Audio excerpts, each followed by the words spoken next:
Good evening friends, welcome to Pratham Mishra let's talk stocks पर।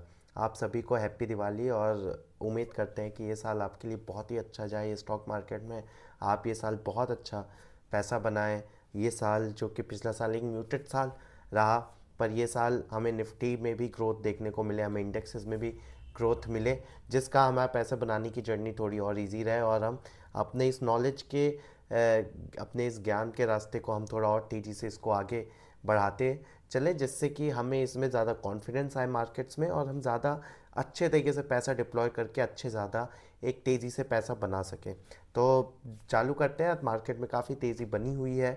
अगर हम सुबह से देखें तो एशियन मार्केट, जापानीज़ मार्केट ने अपना ऑल टाइम हाई लगा दिया, क्योंकि हमने आपको ऑलरेडी इस यूट्यूब चैनल पे बता रखा है कि कैसे वहाँ पे जो प्राइम मिनिस्ट्रियल कैंडिडेट जो शिफ्ट हो रहे हैं वो मार्केट में स्टिमुलस लाने का मतलब है कि आप मार्केट में पैसा लाएंगे।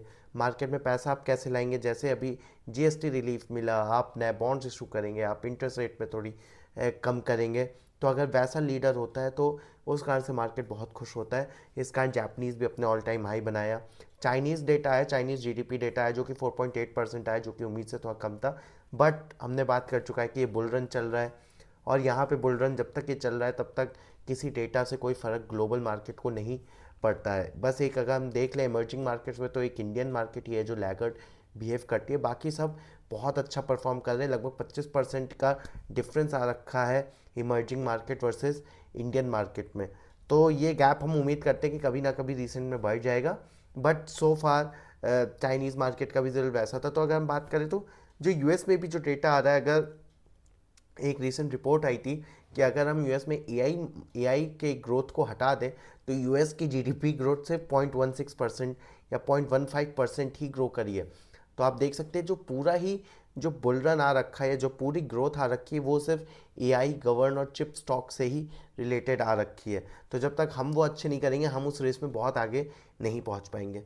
पर आज इंडियन मार्केट तेज़ रही, लगातार 4 दिन ऊपर रही। 25,800 के लगभग हम पार करके बैठे हुए हैं। अब हम सिर्फ अगले 26,100 200 पे हम ऑल टाइम हाई भी बना देंगे। तो बहुत ज़्यादा हम दूर बैठे नहीं है, 2% की दूरी है। पर small cap large cap stocks में अभी भी उतनी तेज़ी बननी चालू नहीं हुई, ऑल दो बहुत स्टॉक्स ऊपर हैं। पर अगर हम फिट की बात करें मार्केट में कि कितने एडवांसेस हैं, कितने प्रॉफिट में है, कितने लो में है, उसमें हम अभी भी पीछे हैं। क्योंकि अगर बात होती है कि 50 कि कितने परसेंट ऑफ स्टॉक्स आपके जो है वो 200 डेली मूविंग एवरेज के ऊपर है, तो वो अभी भी हम शायद 50% के नीचे ही हैं। तो जब ये 50% के ऊपर हो जाता है तो एक अच्छी हम मानते हैं कि बुल रन इस मार्केट में आ चुका है। तो अभी तक हम वो नंबर पे तो नहीं आ रखे हैं। तो जब ये आएगा तो हम बात करेंगे और हम इस यूट्यूब चैनल पे ज़रूर आपको बताते रहेंगे। पर खैर, आज की जो सबसे हाईलाइट थी वो थी पीएसयू बैंक की। अगर आपने कल हमारा वीडियो देखा होगा तो हमने वीकेंड पे एक बहुत ही इलेबोरेट वीडियो बनाया था जिसमें हमने पीएसयू बैंक और प्राइवेट बैंक स्टॉक्स के बारे में हर एस्पेक्ट में बात करी थी। हमने बेस्ट स्टॉक भी बताए थे कि आपको कौन से पीएसयू में आपको अगर स्टॉक लेने हैं बैंक में तो आपको कौन से स्टॉक्स लेने चाहिए।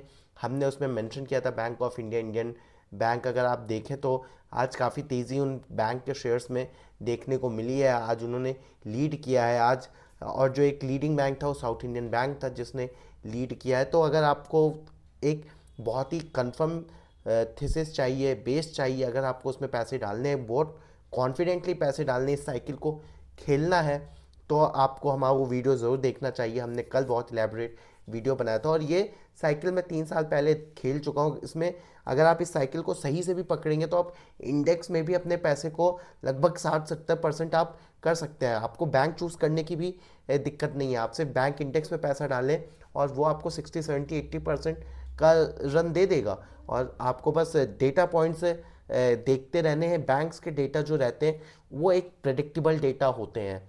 बैंक से डेटा में आपको बहुत ज़्यादा अनप्रिडिक्टेबिलिटी नहीं चाहिए होती है। तो इसलिए बैंक स्टॉक में पैसा बनाना एक कंपेरेटिवली ईजी चीज़ रहता है और अगर आप इंडेक्स में जाएंगे तो वो थोड़ा और ईजी बन जाता है। बेसिकली मेरी इसमें काफ़ी एक रुचि रही है और मैं काफ़ी एक अच्छी होल्ड रखता हूँ बैंक स्टॉक्स में। तो अगर आप हमारी ये वीडियो देखेंगे तो आपको ज़रूर सेंस आएगा और मैं आगे और वीडियो बना के आपको और इसमें सेंस क्रिएट कर दूंगा जिसमें आपके लिए बैंक स्टॉक्स में पैसा बनाना ईजी हो जाएगा। इवन आप बहुत अगर कंजर्वेटिव हैं तो आप बैंक इंडेक्स खरीद के भी पैसा बना सकते हैं। बाकी अगर हम नीचे आए तो तेल और गैस के भी स्टॉक में तेज़ी चल रही है, टेलीकॉम में भी अच्छा रिजल्ट आया वो भी चल रहा है, आईटी सेक्टर तो थोड़ा सा ऊपर जाता है फिर नीचे आता है फिर ऊपर फिर नीचे, बट मेजरली उसमें एक हेडविंड बना ही हुआ है इंडियन आईटी स्टॉक्स में। फाइनेंशियल सर्विसेज अच्छा कर रहे हैं, जैसे बजाज फिनेंस अपने अच्छे रन में भाग रहा है, और वो बात रहती है कि जैसे एफ का पैसा आता है वो सबसे ज़्यादा इन्हीं तेज़ लिक्विड स्टॉक्स में आता है, जैसे कि बजाज फिनेंस हो गए, और ये सब स्टॉक सबसे तेज़ी भागते हैं। तो हमें कुछ तो मार्केट में सेंस लग रहा है कि एफआई का पैसा वापस आ रहा है, तभी आप बजाज फिनेंस जैसे स्टॉक्स को ऊपर जाते देख पा रहे हैं। बाकी आईसीआईसीआई बैंक का रिजल्ट काफ़ी ख़राब आया, जो कि 3 के प्राइस टू बुक वैल्यू पे ट्रेड करता है, 3.1। जब भी ये पूरा 2 साल में जब ये साइकिल ख़राब चल रही थी इंडियन बैंक्स की, वहाँ पे अगर हम देखें तो आईसीआईसीआई बैंक अलग आउट परफॉर्मर था, जो कि कंसिस्टेंट अच्छा रिजल्ट दे रहा था। पर अब उसकी ग्रोथ 5% नीचे आई, जो कि मार्केट को ऑब्वियसली नहीं पसंद आई, मार्केट ने उसको नीचे मारा। और हम उसको देखें तो वैल्यूएशन पे आईसीआईसीआई बैंक अभी तो लेने लायक नहीं बनता है, ऑल दो अच्छा बैंक है, पर ग्रोथ में हमें थोड़ी असर दिखा है। अगर हम मार्केट ब्रेथ देखें तो एक अच्छा रहा, मार्केट ब्रेथ होता है कितने शेयर आपके ऊपर गए कितने नीचे हैं, तो उस हिसाब से। बाकी एक आईडीएफसी फर्स्ट बैंक का भी रिजल्ट आया है रिसेंटली, आईडीएफसी फर्स्ट बैंक में लगभग 75% का प्रॉफिट दिखाया है, पर अगर हम देखें जो उनका मेन ग्रोथ जो आता वो था माइक्रो फाइनेंस में, माइक्रो फाइनेंस में इनको बहुत दिक्कतें हो रही थी, और वो साइकिल अब रिकवर कर रही है। तो इनके सीईओ ने भी आके बोला है वैद्यनाथन जी ने कि जो माइक्रो फाइनेंस की जो बुरा पार्ट था, जो बुरा फेस था, इट्स बिहाइंड आर बैक। निम में कॉन्स्ट्रक्शन हुआ, नेट इंटरेस्ट मार्जिन, अगर आपको ये सब टर्म्स क्या होते हैं आपको चाहिए, हम अपने पुराने वीडियोस में भी ये सब बात करते रहते हैं, और हमने जो कल बैंक्स के ऊपर वीडियो बनाया आप उसे ज़रूर देख लें, तो आपको और ये सब टर्म्स क्लियर आके आपको पूरी ग्रिप समझ में आ जाएगी। तो निम होता है कि मैं कितने में पैसा लेता हूँ और मैं कितने में वो पैसा दूसरे को लेंड कर देता हूँ, उसके बीच का जो डिफरेंस होता है वो नेट इंटरेस्ट मार्जिन निम होता है। अगर मैंने 5% पे पैसा लिया और मैंने 8% पे दे दिया, तो मैं निम हो जाएगा 8 - 5 3% का, तो निम होता है।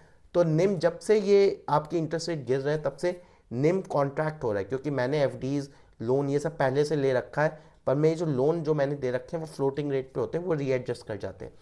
तो इसलिए मेरे को लगभग 12 से 15 महीना लग जाता है ये सबको अच्छे से करने में, पर निम का जो रहता है वो 2-3 महीने 2-3 क्वार्टर में कॉन्ट्रैक्शन अच्छे से आता है। तो निम का कॉन्ट्रैक्शन था, पर वो हम उम्मीद कर रहे हैं कि वो अगले क्वार्टर तक डेसिपेट हो जाएगा। एक कट हम दिसंबर में और उम्मीद कर रहे हैं 25 बेसिस पॉइंट का, उसके बाद ये कट हमें लगता है कि डिसिपेट हो जाएगा।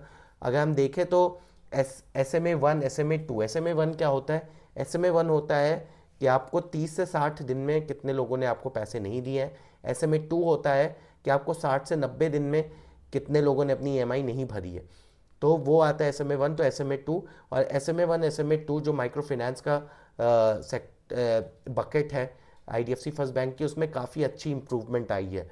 वो जो 2.5 से लगभग 1.5 हो गया, तो उसमें काफ़ी तेज़ी से इंप्रूवमेंट आ रही है। तो वो एक अच्छा लॉजिक है कि यहाँ पे हमें वो प्रेशर कम होता दिख रहा है। तो एक किस्म से आईडीएफसी फर्स्ट बैंक में जितनी भी बुरी चीज़ें थी, 20% से लोन ग्रोथ हो रहा है, 20% से डिपॉजिट ग्रोथ हो रहा है। आईडीएफसी फर्स्ट बैंक की सबसे अच्छी बात यह है कि वो अपने डिपॉजिट में ग्रोथ ले आते हैं। 20% डिपॉजिट ग्रोथ लेना बहुत कठिन काम होता है, कोई बैंक नहीं कर पा रहा है। एक दो बैंक और हैं, सीएसबी और डीसीबी बैंक, वो एक कर पाते हैं, और एक आईडीएफसी फर्स्ट बैंक है जो कि एक बहुत अच्छे से ये सब काम कर पा रहा है। तो आईडीएफसी फर्स्ट बैंक का हम देखें तो 20% का वो दरमियान से ग्रोथ ले रहे हैं, लोन में भी और डिपॉजिट में भी। और Kasa ratio, current account saving account जो इनका परसेंट है वो अराउंड बढ़ के 50% हो गया। Anything above 45 is very good. तो 50% पे ये आके बैठे। इन्होंने अपने बुरे दिन में भी 45 ही देखे थे, 5 साल पहले जब इन्होंने शुरू किया था तो 8% था, अब ये लगभग 50% पे बैठे हुए, तो कासा रेशियो भी इनका बहुत अच्छा है। तो आईडीएफसी फर्स्ट बैंक हर चीज़ में बहुत अच्छा दिखता है, बट जो एक दिक्कत आती है, बट ज़रूर लगा है कि इन्होंने अभी रिसेंटली अगर हम देखें तो इन्होंने शेयर बहुत डाइल्यूट किया था। अभी भी इन्होंने वार्गस वार्बर्ग पिंकस और आबू धाबी इन्वेस्टमेंट अथॉरिटी को भी इन्होंने अप्रैल 2025 में लगभग 7,500 करोड़ रुपए के शेयर डाइल्यूट किए थे, बहुत ही जब इनके शेयर गिरे हुए थे। तो जब आप इतने लोगों में वो शेयर्स बांटने लग जाते हो तो आपकी बुक वैल्यू बढ़ने में बहुत दिक्कत आती है पर शेयर में। तो वो जो ईपीएस होता है, अर्निंग पर शेयर, वो रिफ्लेक्ट नहीं हो पाता है, वो बहुत लेट में रिफ्लेक्ट होता है। तो ये एक बहुत बड़ा एस्पेक्ट है जो कि आईडीएफसी फर्स्ट बैंक के अगेंस्ट में खड़ा रहेगा। बट अगर ऐसे रिजल्ट आते हैं तो यहाँ से आईडीएफसी फर्स्ट बैंक पैसे ज़रूर बनाएगा। अभी 75 रुपये में आज भी 6-7% बढ़ा है। तो अगर आपके पास है आईडीएफसी फर्स्ट बैंक तो ये समय तो बिल्कुल ही नहीं है कि आप उसको बेचें या आप उससे बाहर निकल जाएं, पर ये समय ज़रूर है कि आप उसको एवरेज करके और आगे लेके जा सकते हैं, क्योंकि सब चीज़ें सही हैं, परफेक्ट हो रही हैं। तो हम इसे परफेक्ट साइकिल में जाना है। तो अगर आपके पास है तो आप ज़रूर देखें। तो हमारा मकसद तो इस यूट्यूब चैनल में तभी है कि हम सिर्फ न्यूज़ ना बताएं, हम उस न्यूज़ से क्या डाइसेक्ट होकर उस शेयर में क्या रिफ्लेक्ट होने वाला है। अल्टीमेटली 100% चीज़ें किसी को नहीं पता होती, पर एक logical stand point of view से कि क्या इसका मतलब होता है, क्या उनकी पीपीटी पढ़ के, क्या हम उनके इंटरव्यू, उनके कॉन कॉल को पढ़ के हम क्या एस्टिमेट कर पाते हैं, क्या लॉजिकल कंक्लूजन में आ पाते हैं हिस्टोरिकली, हम उस पर एक तहत पे आने की कोशिश करते हैं। तभी मैं बोलता हूँ कि अगर बड़े शेयर्स हैं वो, और ज़्यादा छोटे शेयरों में तो हम वैसे भी बात नहीं करते हैं, क्योंकि इट इज़ वेरी प्रोन कि आप उसको ऊंचा नीचा आप कुछ कर ले जाएं। आप किसी के बुरे इंटेंशन भी हो सकते हैं कि कोई ऑपरेटर करके कुछ काम करवा दे।